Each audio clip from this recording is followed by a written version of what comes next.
Go back on our Rice Exchange. Access Holdings PLC formally briefed the Nigerian capital market community today on its multi-billion share offerings to existing shareholders. The briefing held at the Nigerian Exchange provides insight into Access Core's sub-Saharan and global expansion investment, placed at over $1.2 billion over the past years, while the banking subsidiary based in the UK is looking at $1 billion in profit by the year 2027.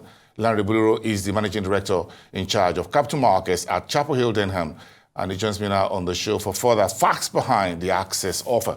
Great to have you. Welcome back from the exchange. Thank you very much. What are your key takeaways from all the firings by Roosevelt making that presentation? Oh, by the way, before him, Igimokwe speaking to the broad history of Access Bank, the Access Holdings PLC, then the facts behind the offer itself, in particular the Pan-African operations or global expansion, as it were.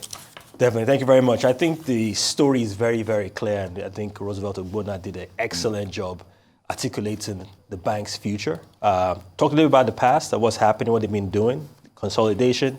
They're kind of in an investment phase over the past few years. Now, investors should expect some very good returns because they've been building a very, very strong platform. The biggest bank in Nigeria by balance sheet size, and also the largest bank in Africa by number of retail customers. I think been very commendable. They've been doing the past few years, and I think this transaction that's opened yesterday is just to further their plans and expansion plans across the continent, actually across the globe, actually.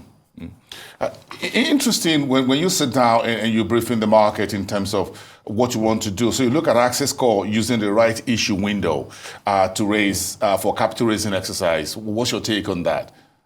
I think one is rewarding shareholders. I think the rights issue is a mechanism that just rewards investors who've been with them from day one.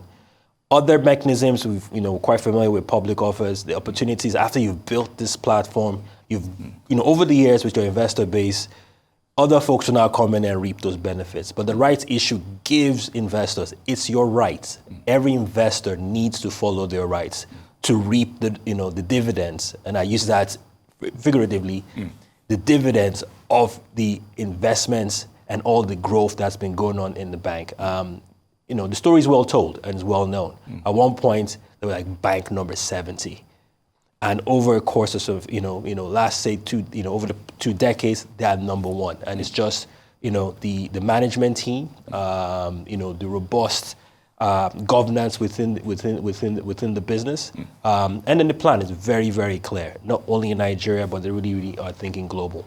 Yeah, when you and I heard some of the shareholders ask questions about corporate governance, and I think that's very important. As the lead issue in house, which is Chapel Hill, Denham, I'm sure you look at the numbers when you look at the prospectus and all of that. And look, we're midwifing this offer to the market.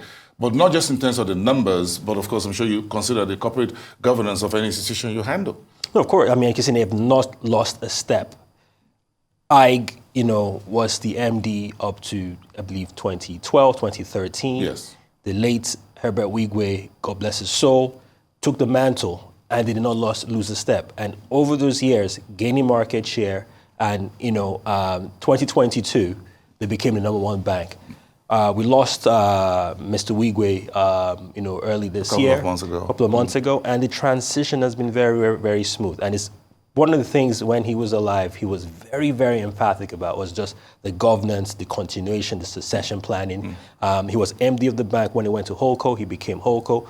Mr. Roosevelt became MD of the bank and did not lose a step. They actually gained leaps and bounds, throughout this transition. And Mr. Roosevelt and Bolaji Egbede, who's the acting Group MD right now, is just, fit right in. And of course, Igboje has come back into the fold as chairman.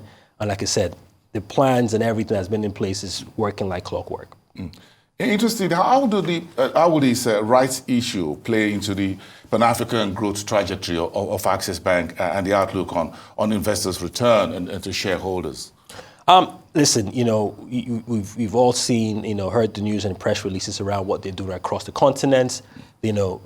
Places where they're growing organically, and also they have an inorganic growth strategy. They've acquired some banks across the continent, and this capital that's being raised will help further that. Now, it's a holdco, right? And I think what investors actually need to look at the bank is, how you value the company now is a little bit different back in the day when it was just a bank. So you do a price to book return on equity, but as a whole code, it has other verticals. And I think people need to look at it from a sum of the parts approach. There's a fintech in there, right? There's a pension business in there. There's a bank, which is the flagship, of course. There's also insurance. I need to look at those different verticals individually. Now, we've seen fintechs in this market, I guess globally, how they're being valued.